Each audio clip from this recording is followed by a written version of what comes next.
Hello, this is Igor the Healer, just recording another video. Tonight I'd like to talk about the healing work that I do with men.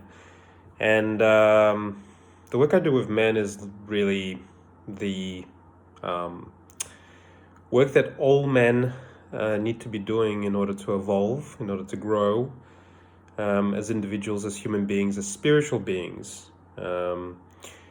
To support the rise of the masculine on the planet, the healthy masculine, that is, and to support our sisters who are doing their work in terms of awakening the great feminine. So I just wanted to go through and talk about the really common things that men go through, that they're challenged by, and that I help them to navigate. Now, this is something that I've gone through myself and always still going through. And it is something that I have a passion for in terms of working with men to awaken, to individuate, and to help with their maturation. So, firstly, let's talk about the man that has cut off from his heart. At some point in his life, when he was a child, perhaps he was told that he was soft when he cried, perhaps he had to be too tough, perhaps he couldn't show vulnerability, and his heart shut down. He shut down his heart in order to hide himself, hide the softness that was coming through him. And so he grows up, cut off from his heart, cut off from his feelings, cut off from his sensitivity, his vulnerability, his empathy, all heart-based attributes. Instead, wearing this facade, this mask, this toughness, this macho-ness, this bravado. And of course, the need for intimacy, which comes through the heart, never goes away. And so it expresses itself in resentment and bitterness, in illness, in shutdowns, in alcoholism, and workaholism. Usually these men will have a gruff exterior. They might be competitive, they might be aggressive, they might be quite hard and rigid and very rational, because once the heart shuts down, they either go up into their head or down into their genital areas, or both. They usually lack empathy for their children, for their spouse, for their lovers, for their friends, for themselves. Inside, they're deeply hurting, they're ashamed, they feel ashamed about their vulnerability. They feel ashamed about who they are, deeply lonely. But, their appearance is quite gruff and together, usually. So my work with these men is to help melt these disconnections, these numbnesses, these shame, the anger. And when we peel back these layers, they begin to get in touch with their feeling self, with their emotional bodies, with their hearts. When that begins to open up, they soften. The vulnerability begins to show. Their authenticity comes back. They're able to devote themselves more to a family, to a lover, to one person in a relationship, to a specific purpose or calling. They begin to be generative in the world rather than destructive in the world. They begin to be more altruistic coming from their hearts instead of selfish and egotistical.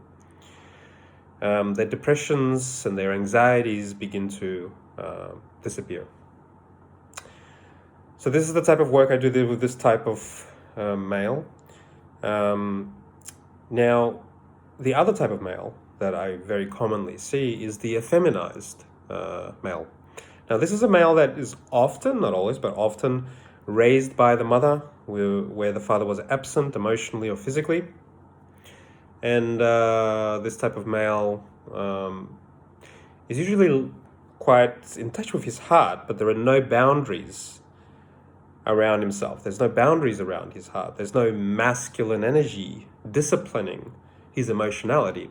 And so he is more chaotic with his emotions.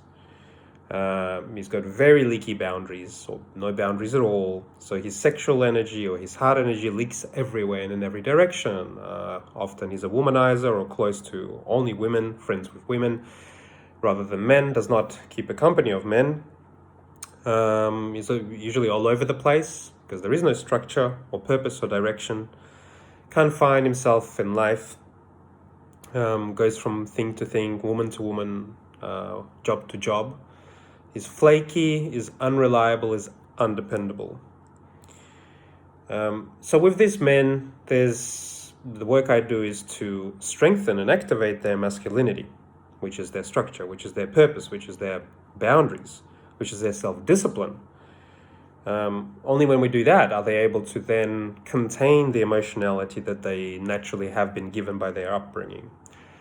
And only then are they able to step into what's known as the king archetype, when the combination of the boundaries, the masculine and the feminine, are integrated, where their warrior has been activated, the warrior archetype, which is that assertive self that creates the boundaries and structure.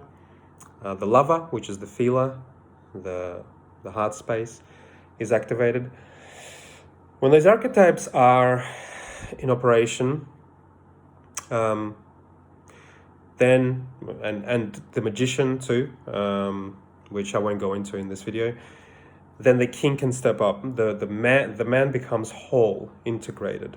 He's able to create a kingdom and rule over it in one way or another. That means he can claim his space. He can protect those within his kingdom, so who live under his roof, let's say. He can protect the woman that he's with. He can be a source of trustworthiness for his children.